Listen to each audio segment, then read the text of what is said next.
What's up, guys? Brett Okamoto from ESPN. It is UFC Best Bets time for a UFC Fight Night this weekend at the Apex here in Las Vegas. Darren Till taking on Derek Brunson. Middleweight main event. It's going to have some big implications on that 185-pound weight class, and we are here to break it down from a gambling perspective. As always, joined by Glory MMA's James Krause and Nick Kalikas, who works over the Circus Sportsbook here in Las Vegas. Before we get to this weekend's card, as we always do, let's look back at the last one. James is back on the winning train, of course. I mean, this guy's a rare miss the week before, so he comes back and it gives us two winners. Dustin Jacoby made it look pretty easy. JJ Aldrich made it look very easy.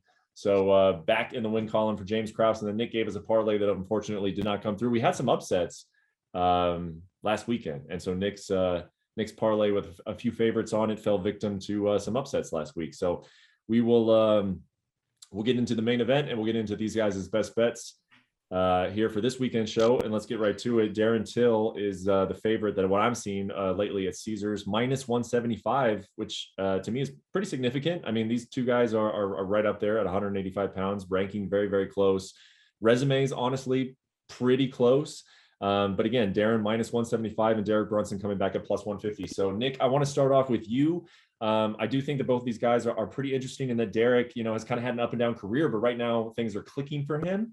And Darren is just one of those guys where you always got to ask yourself, is his popularity something that potentially sways the line? So with that kind of setting the table, what do you think of the line? Did it surprise you, and where did you open it at Circa?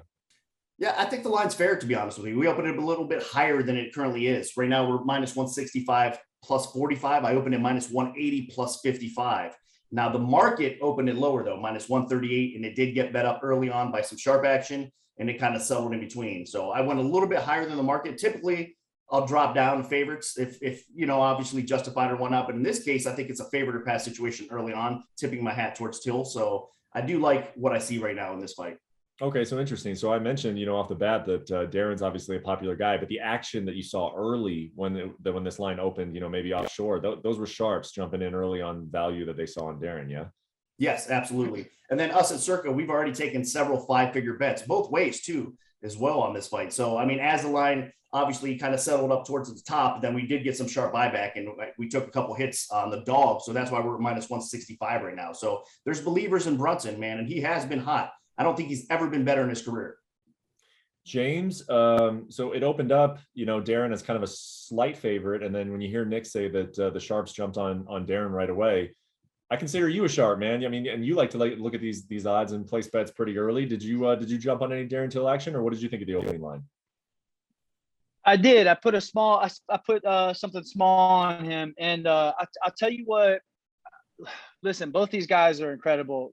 Derek Brunson's putting out some of his best work. I completely agree with what Nick just said. His move to Sanford has been the best thing that he could ever do with his career. I feel like now more than ever, he's blending his strikes and his wrestling together really well. He's putting together a complete game. I felt like before he's either striking or he's wrestling, and there's like an act of desperation out of both, and now he's blending everything together, which is one thing that we've talked about this before I'm really big on. And I think he's doing that. I think Derek Brunson is blending his game together better now than he ever has. All that being said, stylistically, I feel like Darren Till matches up really well against guys that make him fight, right? So like there's times where you see Till lose, not because somebody's better than him, but because there's like a huge lack of inactivity. And it's just like these guys won't press him because he's got big power. He's tough to take down. So a lot of the guys won't press him, and they'll just way back and try to counterpunch. Derek Brunson's not going to do that.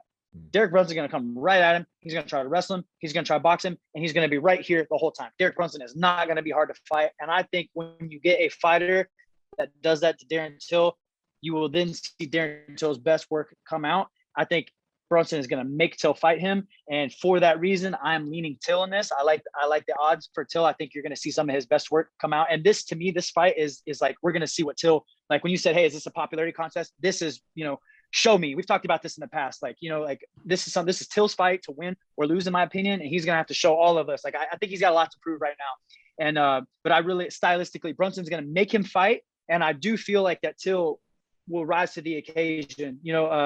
He tends to fight at the level of his competition. And I think that Brunson's going to push him. And I could see this going a couple different ways, but I could see this being a razor close fight and it tipping both ways. But if Till brings his good stuff, I lean him pretty heavily here. That's interesting, man. And I would agree with you that I think even if let's say Derek Brunson is sitting over there with his coaching staff and they're recognizing what you recognize is that maybe we shouldn't go after Darren Till because he does have success with guys who go after him. Maybe we should get into a little bit of a chess match with him. If he were to do that, which again I don't think would necessarily be his plan, but if he were to do that, where do you see Darren Till kind of fixing that? Do you like when you have that issue and like because when I'm listening to you describe it, it's almost like, well, that's not a good thing because that means that Darren Till is sort of held hostage by whatever his opponent is doing. Like his style is based on what his opponent is doing. So do you see that changing for Darren Till, and how does he change it? I don't think it's on Till. I think it's on Brunson. And like, I think in the past, you've seen this with guys with tough weight cuts. Another guy that comes to mind is Jorge Masvidal. He's lost a ton of split decisions because he'll kind of go with, I fought the dude. He does a really good job of like, you go, he goes, you go, he goes, you here, right? But sometimes you lose close fights because of that. And I've seen that with Darren Till too. However, on the flip side of this, I don't think Darren Brunson could do that even if he wanted to. Right. Darren Brunson he's going to be right here. He's going to be in your face. He's going to try to knock you out. He's going to try to wrestle you. And he don't know any other way to fight other than be a dog right in your face. And I think because of that, you're going to see Till's best work. But I agree with you. It's not a good thing. It's not a good thing. And in my opinion, Till needs to be a little bit more active and a little bit more volume because I've seen him let fights slip away. And it's not like this fight with Thompson. It's like, no, who even won that fight? I honestly don't know who won that fight. You know why? Because I don't give a damn because it was so boring that, like, you know what I mean? Like, who did win that fight? Well, Tom I don't know. I genuinely don't know. Darren won the fight. Darren won the fight. See, you don't know either. Thompson won the fight. Yeah, but it was so boring. Nobody won that fight. You know what I mean? Like you can't walk around the cage for 25 minutes and like obviously there was a clear-cut winner and loser, but dude, it was so boring to me that I don't remember because there was just such a lack of, and that's not the only fight Till's been in like that. Yeah. So what I'm saying is like it's opponent dependent for him, but I think Brunson's style is going to bring out Till's best work here. Man, that's super. I mean, you're right. You're absolutely right. I mean, he was fortunate. He did beat Kelvin Gastelum via split decision. Same type of fight, though. Same type of fight. Robert Whittaker, honestly, same kind of type of fight. And I actually same type of fight. I appreciated listening to Darren and Robert describe what was going on in that fight. That it was not. Darren says it wasn't a chess match. It was a stress match, and they were just constantly trying to figure out what each other was doing. But you're right, man. Actually, when you bring it up, the Darren has been in quite a few of those different fights where it really just becomes a coin flip. So then, Nick, what worries me then is that, and maybe not in this particular situation, because as James said, maybe Derek just is not capable of even trying to execute that type of game plan. But if you've got a guy who can kind of fall into these close fights where like it is kind of a coin flip, and because there's just not a whole lot of action, does that give you any pause to even bet his fights at all, especially when he's a favorite? That depends on the situation. But I agree with what James said. I mean, Derek Brunson is going to push the action, so it's going to make Till fight. So yeah, if you think it's going to be a methodical kind of chess match type of fight, which again, I think the Thompson Till fight was kind of like that. The Whittaker fight was kind of like that, like you guys just said. So in those situations, you'd be a little bit more concerned, I think. But again, in this fight, Brunson is going to be aggressive, and he's going to bring it. So I'm not as concerned in a spot like this for Till. I think if anything, it opens up value on a prop, possibly potentially a finish, right? Because I mean, if the action is going to be a lot more forced, and we know that Till does have devastating knockout power. And one thing that people haven't addressed as of late is, I mean, we've seen Brunson historically have kind of a questionable chin. It hasn't showed up. I mean, he's been tough. His cardio, everything about him, like I said, has been better. So we'll see if that's kind of past him. But I mean, typically kryptonite would be that knockout blow. And Darren Till is one of the hardest punchers in the division. So that's why I think this is kind of a tough, difficult matchup for Brunson in this spot. Yeah, that's a really good point. And so, James, since you said that you actually did put money on Darren already at a when the price was good, would you consider betting him with the knockout here just to even increase those odds? No, I would consider betting the under though. And if it does finish, it'll probably go in Till's direction. But I think it's a safer bet to go under. Just because if he does get him down, I think what you see with Till is a much more experienced, seasoned version of Shabazian with a little less kicks, right? Like he's got the danger factor that Shabazian had. Shabazian just kind of folded under that wrestling pressure, Till is not gonna fold under that pressure. He's tough to take down, And the thing I like about this fight on the under is Brunson's like, hey man, like I'm gonna sprint you're coming with me, and one of us is gonna die along the way. Who's gonna be first? You know what I mean? It's like Brunson always seems to like put both treadmills as high as they'll go, and it's like, let's see who goes first. You know what I mean? Like, Yeah. and I think you're gonna get one way or the other on that. You know what I mean? And it's so I need a shirt that says bet the over, but on this case, I'm actually taking the under here. I like the under a lot. That's so true, man. I mean, if James is telling us to bet the under, you got to give really strong consideration to it. So what is the total at, Nick? It's 4.5 under 70. And I leaned it towards the under compared to the market because overall out there, we're seeing like 4.5 under 60s, under 65. So I just went a little bit juicier, chalkier, so to speak, on the under, because I do think it is going to end under. Hey, let's not forget Brunson's got some knockout power too, man. He's got that wrestler's power, right, and that strength. Until defensively at times, I mean, he has been caught. So that's a concern. So I wouldn't be shocked if Brunson goes out there and lands the big kill shot either. But I think more so than anything, it's probably going to be Till. So I do lean towards the under as James does as well. All right, let me ask both of you this before we move on past the main event, just very, very quick, just conversationally. If Darren wins, and let's even give him a knockout, let's say it's a great performance, does he fight Izzy next, or would that be Cannonier? Because, well, Izzy's going to be fighting Robert Whittaker, but would Darren get that next title shot, or do you still think Cannonier would be ahead of him? And what would you think the opening line would be in a Darren Till Israel Adesanya fight? Nick, you first. Well, obviously Izzy's going to demand that kind of crazy respect, especially bouncing back, defending his title like he did, successfully, and his takedown defense was spot on, man. That was a beautiful performance against Vettori. So with that being said, I think Izzy would still be at least a 2.5 to 1 favorite or something, because again, a lot of people are going to think he's going to pick him apart. I mean, Izzy right now, he's regained that kind of respect. So I do think that Cannonier's probably in line next. I would like to see Cannonier and Till face off for that number 1 contender spot, to be honest with you, if that's possible. I don't know if the matchmaking is quite going to work out that way, but I do think Cannonier deserves to have that next shot until maybe one more win, if he has to wait, so to speak, before he gets that shot. But I do think I would rather see personally Till versus Adesanya, because that's an interesting matchup for me. Yeah, what do you think, James? I mean, I would put it, I was thinking minus 300 initially, but Nick would know better about the opening line on that than anything.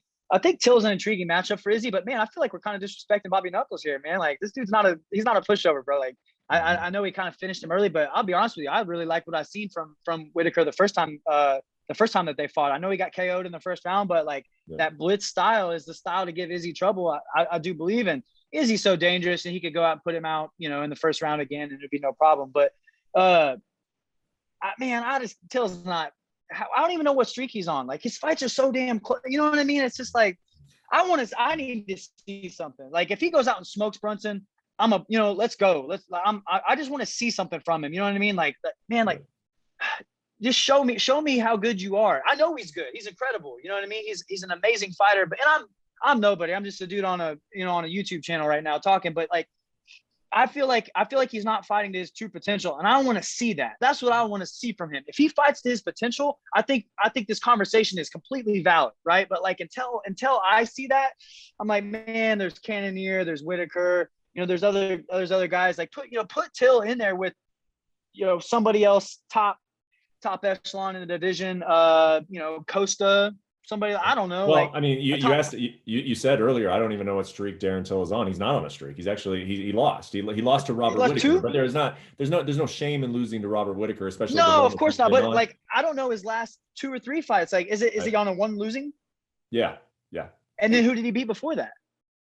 The one that he beat before that was Gastelum, I believe. See, like, we're all, you see what I'm saying though? We're all kind of like, is it like, we know, like, dude, we're talking about anybody else we know, because there's definitive, this is the guy, this is what he's doing, this is how good he is. We don't know with Till, because he goes out and lays these goose eggs sometimes. Like, damn it, just show me how good you are. I want to see how good you are. Yeah, why? I think you're absolutely right that he has not fought to his complete potential yet. I mean, he was almost kind of overachieving. I felt like young in his career. I mean, when he was knocking guys out and then he got that quick title shot. Yeah, I mean, what you're saying is reminding me of. I talked to Dean Thomas about this fight. I love talking to Dean about fights, and he said that he was actually kind of leaning towards Brunson because Brunson has figured out who he is. He's figured out, he's at that point in his career, James, where you're talking about where he's blending his strikes together a little bit more. He's still aggressive, like you say, James, that he's like putting that treadmill up to 10, but he's also not being completely reckless as he was earlier in his career. And Dean was like, Darren has not completely figured out who he is yet. And I think if he does figure it out, he can be dangerous. I'll tell you guys right now, though, I love Jared Cannonier. I would love to see him in a title opportunity, but I think if Darren wins and then Izzy beats Robert Whitaker in a big fight, I think Izzy, knowing, he likes to build big fights, he's going to call out Darren Till, and we are going to see exactly that money fight next summer, I would imagine, between Darren Till and Israel Adesanya. But we got to move on to your guys' best bets, of course, for the rest of the card on Saturday. Nick, let's go ahead and start with you. Where are you putting your money on this weekend? I've got a couple leans actually for this weekend. I'm going to go with Meatball Molly McCann. I like her fight against Kim. I think that stylistically it's going to be a close fight, but I think she's going to get the takedown. So the striking, despite her not having the reach advantage, because Kim has a significant reach advantage, the striking will be fairly close. But I think the difference is McCann's been starting to mix in that wrestling. I think she obviously lost her last fight. She's got to bounce back here, and I think she gets it done in a very competitive fight. So I like McCann. I also like Jonathan Martinez over Rojo. I think Rojo is an extremely talented fighter, but I just don't think he's on the level of Martinez. So if it's under minus 200-ish, I think there's a little bit of value left on Martinez as well. So Martinez and McCann for me. Okay, I like it. James, what are you doing this Pedro. week? I love Pedro. We call him Pedro. He's my teammate. He looks like Pedro from Napoleon Dynamite. We call him Pedro. That's a great bet. I like that a lot. I feel like he's kind of being disrespected a little bit and devalued because he got knocked out over Davy Grant. But Rojo is not Davy Grant, in my opinion. I think they're different levels. So I feel like the line's being a little disrespected there. I love that play a lot. This week for me, guys, is super tough. Like, I don't know about you, Nick, but this was really difficult for me to find a good play that I really fell in love with. I normally have one. It's like, that's the one. I didn't really have that this week. So I'm going to go, and I'm going to be honest with you guys, I'm a little nervous about this one. I'm going to go a parlay, kind of a chalky parlay. Jack Shore, I know he's a huge favorite right now. I think he's going to win, obviously, but I don't want to straight bet that. So I think he's at minus 550 or somewhere in that vicinity. I don't want to straight bet that, though. It's all with this, guys. It's all about risk management, too. For you guys at home, you got to understand, like, managing your bankroll is important with this, too. So I'm going to try to mitigate my risk down a little bit, and I'm going to parlay him with Tom Aspinall. Spivak is a tough go. He's a tough out for a lot of guys, but I think Aspinall is a young, athletic version that's going to be able to stop those takedowns and bust them up standing. The thing that scares me a little bit about that fight is the short notice for Aspinall. So Shore and Aspinall, I like that. I'm really big on Tom Aspinall right now. I think he's a really good, talented fighter. He's got everything it takes to really get in the upper echelon. Short notice kind of scares me a little bit. I'm a little iffy on this one, but I think with the risk, it's a good play. All right. Well, I love it. I love it when we have multiple best bets on the undercard. So now you got two with James's best bet, and you got two coming from Kalikas. And mine's a parlay. Don't straight bet those. Mine's a parlay.